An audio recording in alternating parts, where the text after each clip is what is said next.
Lying at the eastern end of the Himalayan plateau, the Yunnan province of southwestern China is renowned both for its natural beauty and the rich diversity of the cultural traditions that exist there. Nestled in a quiet valley just north of Shangri-La, the Tibetan village of Nixi is the center of one of those traditions, that of blackware pottery. Tibetan blackware pottery has a tradition going back thousands of years. The village's current master potter, Sun Nuo Zilin, and his son, Luo Song Enchu, are the 8th and 9th generations, respectively. This is the family, along with Amo, the wife and mother, that invited us to document this ancient traditional art form. Traditions run deep in Nixi, and Amo is a good example of this. Her duties within the family are many and strenuous. She weaves scarves and blankets on a traditional backstrap loom. The far side of the loom is attached to the wall, while Amo sits on the floor on the other side of the loom to work. She also feeds the family animals who reside in the courtyard of the house. This menagerie consists of a dog, who is also the doorbell, alerting the family when visitors arrive, a cow, several pigs, and a few chickens that wander in and out. The animals' fodder is gathered from the surrounding fields, and water is taken from a small, naturally occurring, manipulated stream which runs through the village.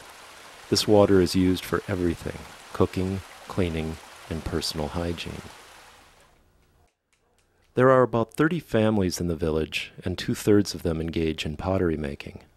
These other potters are either related to the master or are former students and apprentices of his. It takes 4 to 6 years to become a fully trained potter. As a result, those who choose or are chosen to become potters usually start with a master at age 12. It is still exclusively male, although the master did say he would not turn away a girl. It's just that none have yet asked.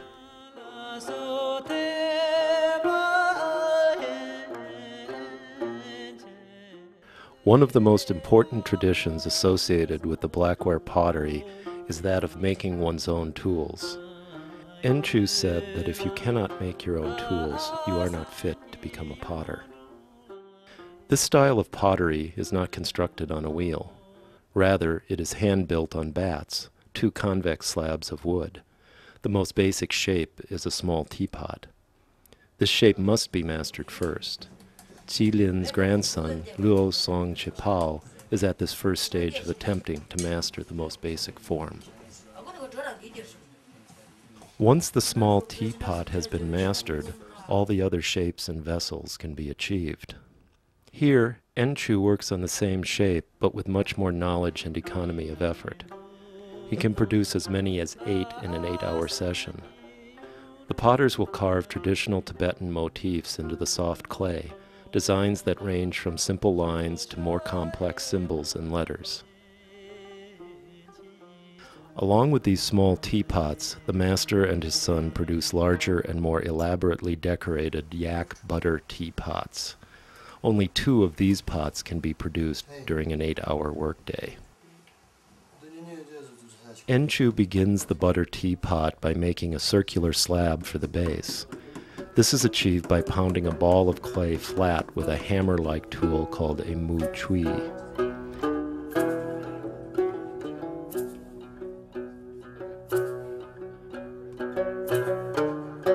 Next, a rectangular slab is constructed using the same tool and technique.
Once flattened, the slab is cut into a rectangular shape.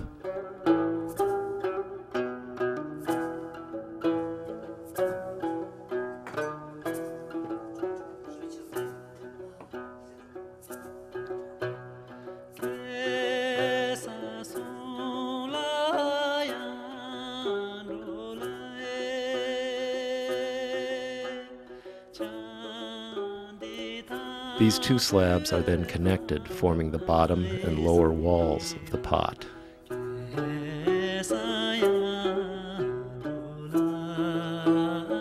The next step is shaping the pot at the base.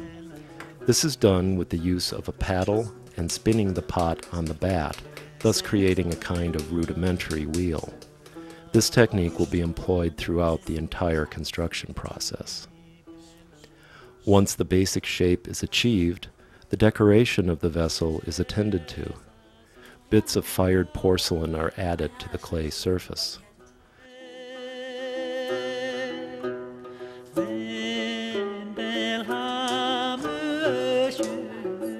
The porcelain is recycled from old china broken into appropriately sized pieces by the family members.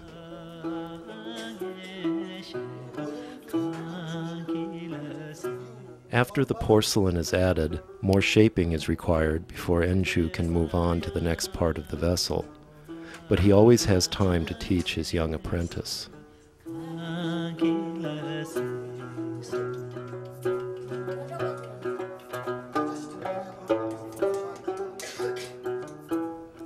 After a few moments of tutoring, Enshu goes back to his own work. The next step is the construction of the neck. This is done with the same rectangular slab technique. The slab is then manipulated into a cylindrical shape and attached to the base. The neck then undergoes more paddling to correctly shape the form. This step concludes with the addition of more decorative porcelain pieces.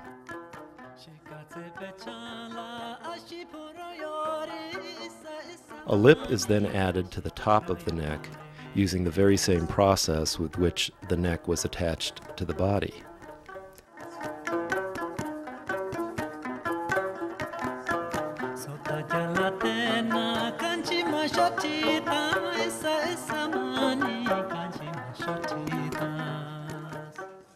Once the lip is shaped, the neck is inscribed with more decorative touches. As soon as the decoration is complete, the spout must be attached. The first step is the placement of the spout. Once the desired location has been found, a hole is cut through the main body of the pot. The spout is another clay slab rolled into a cylinder.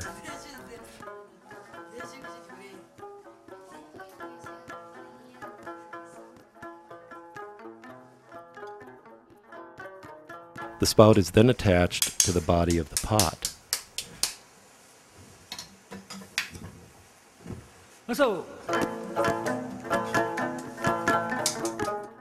After the spout is attached, it must be reshaped. This is done using a smaller, more delicate paddle.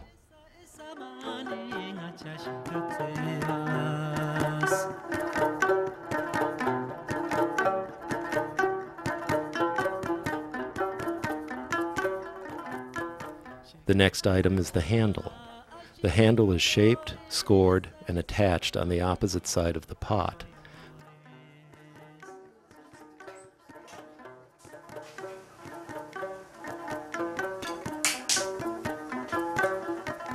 Then reworked using both a paddle and some hand shaping techniques.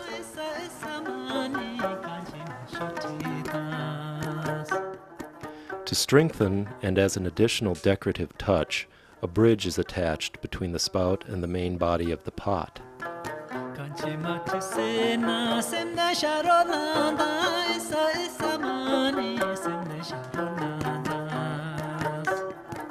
Once attached, the bridge is finely sculpted.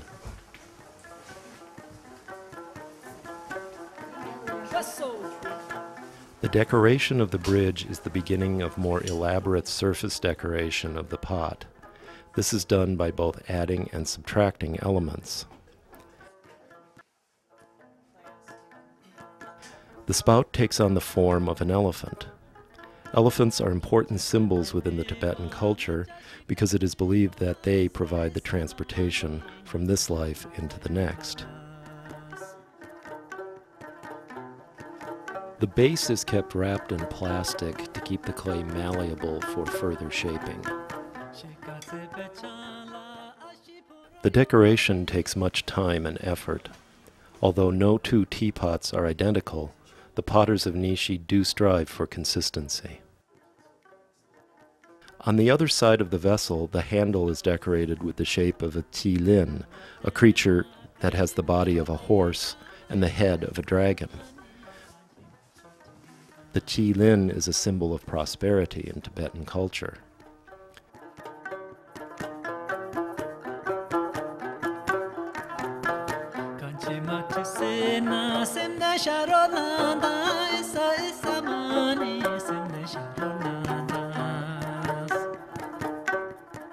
The final addition is the lid.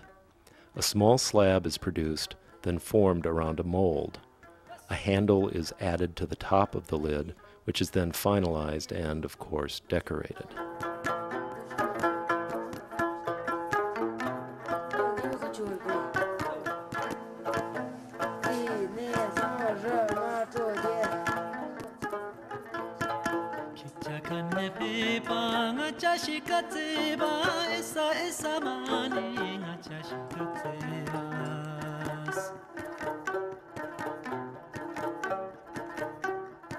The various pieces are then dried in the sun, followed by a stint next to the open fire, which is the stove.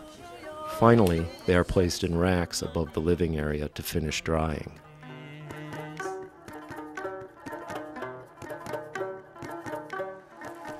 Once they are completely dry, the firing process can commence.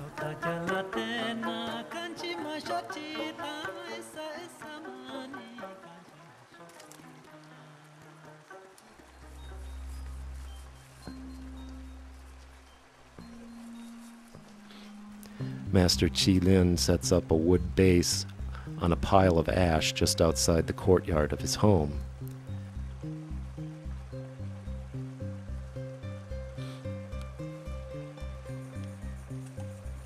The base is then stacked from the inside out, with the pots and vessels to be fired, starting with the largest piece, a hot pot, in the center.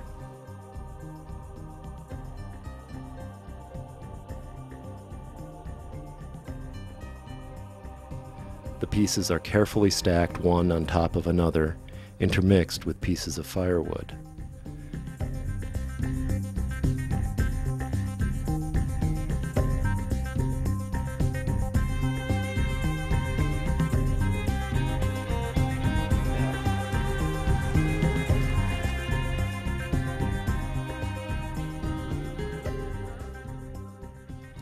The next vessels stacked up are the soup pots and the butter teapots.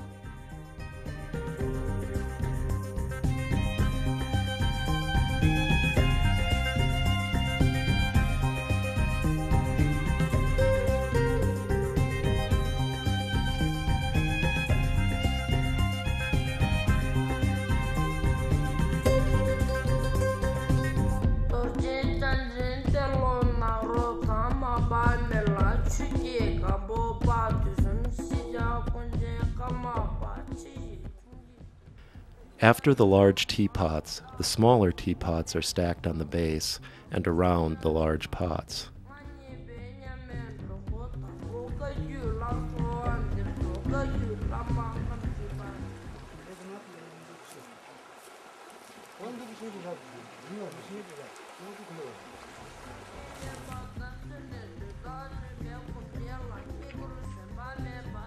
More wood is added, and then the lids are slipped into the stack.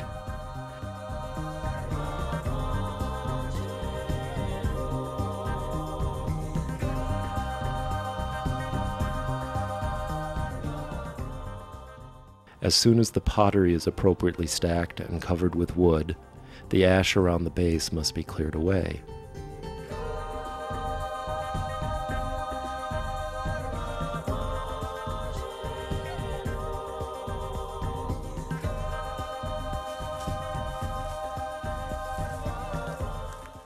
More tinder is added, including straw and wood chips.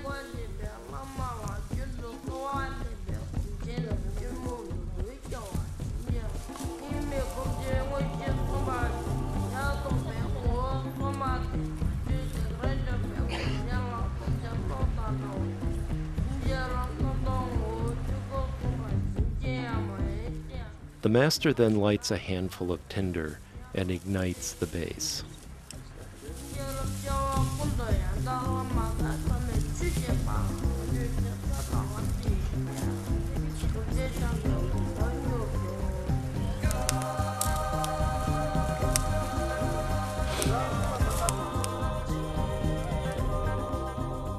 Dry brush found around the home is added to the fire, and Enchu and Lu Song attempt to unify the heat.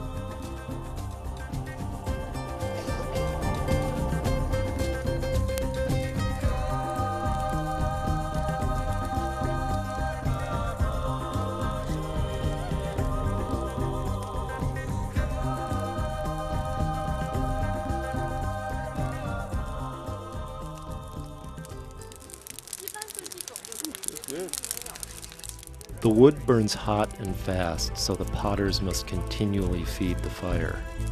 Long poles are used to shift the unburned pieces of wood to the top of the fire.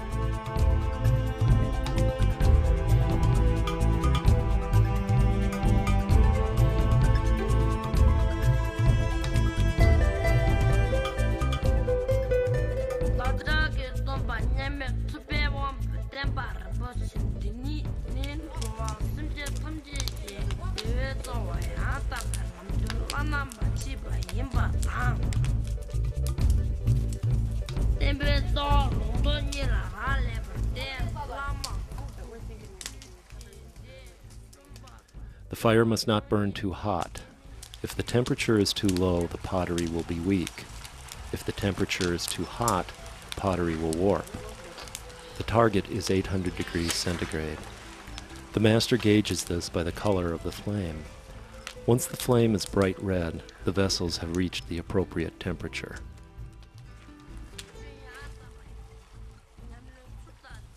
The main fire is covered with sawdust and then with ash, which produces the blackening of the surface. After the first reduction, the fire is tended to, removing some vessels to observe the status.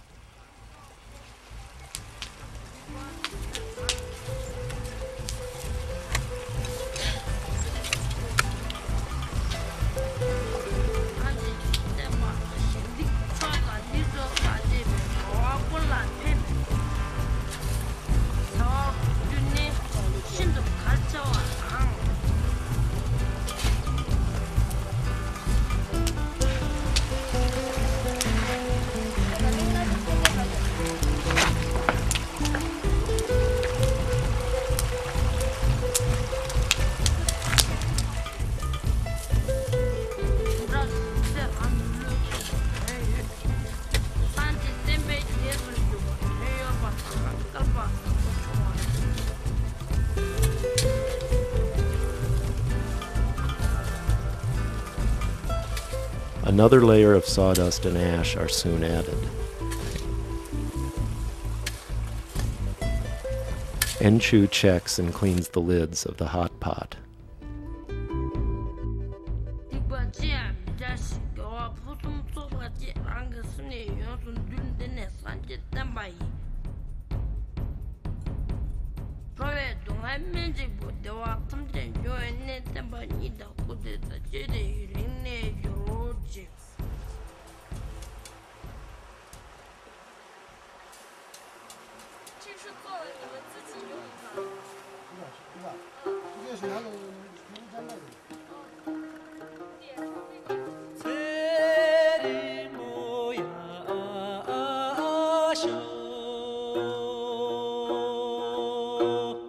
네.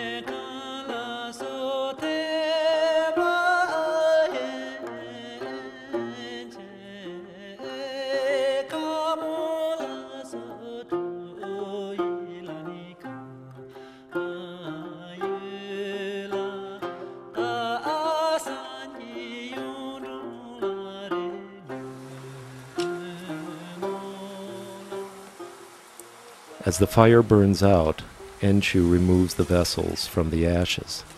This is done with the same long pole that he used to tend the fire.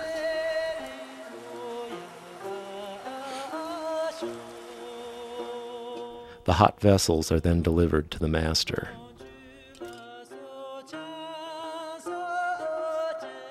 Because these pots are unglazed and used as dinnerware, they must be treated. The master uses a mixture of barley powder and yogurt whey. This solution detoxifies and seals the porous surface inside the pots.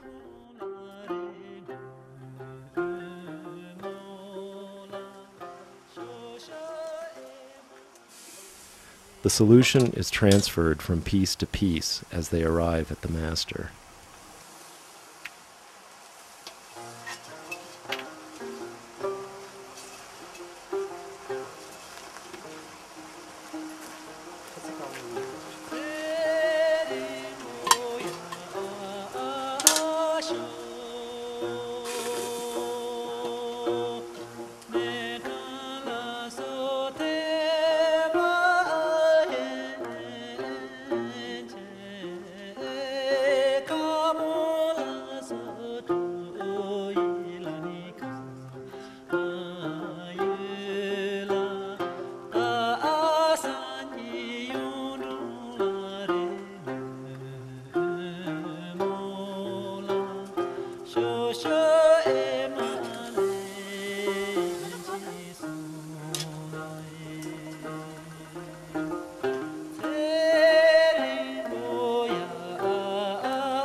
During this process, the potters search for any imperfections or flaws on the fired pieces.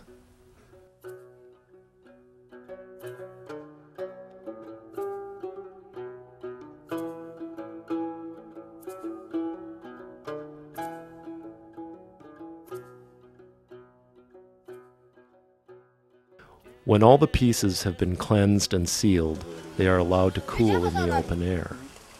There's always some pieces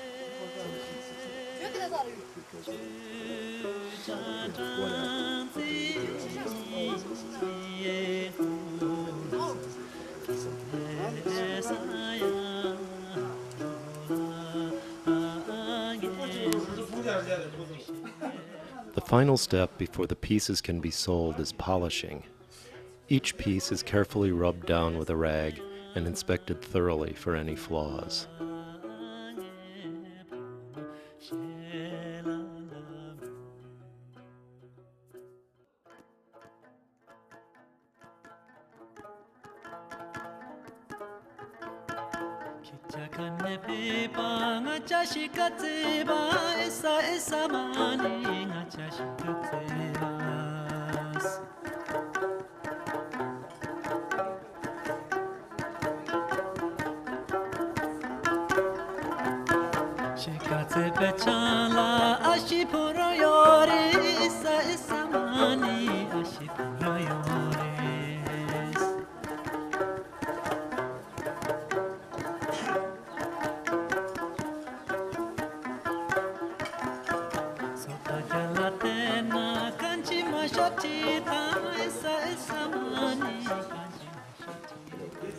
These beautiful products are then offered for sale locally or transferred to nearby village shops, such as those in the Old Town sections of Shangri-La and Lijiang. China's rapid modernization is dramatically changing the natural and social landscape of the country. One result is increased accessibility to what were once remote regions.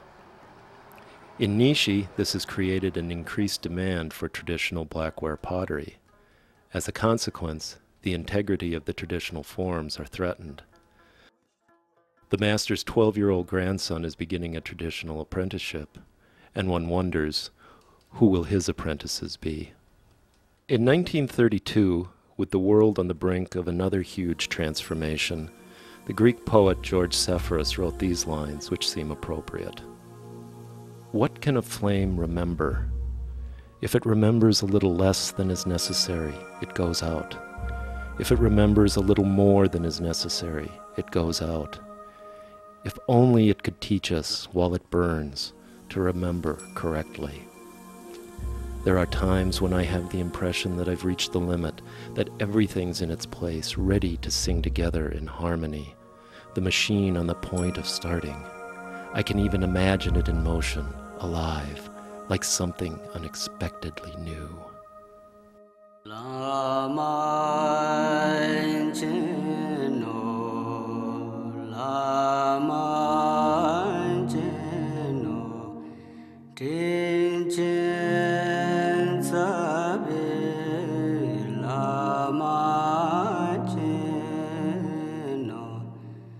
Lama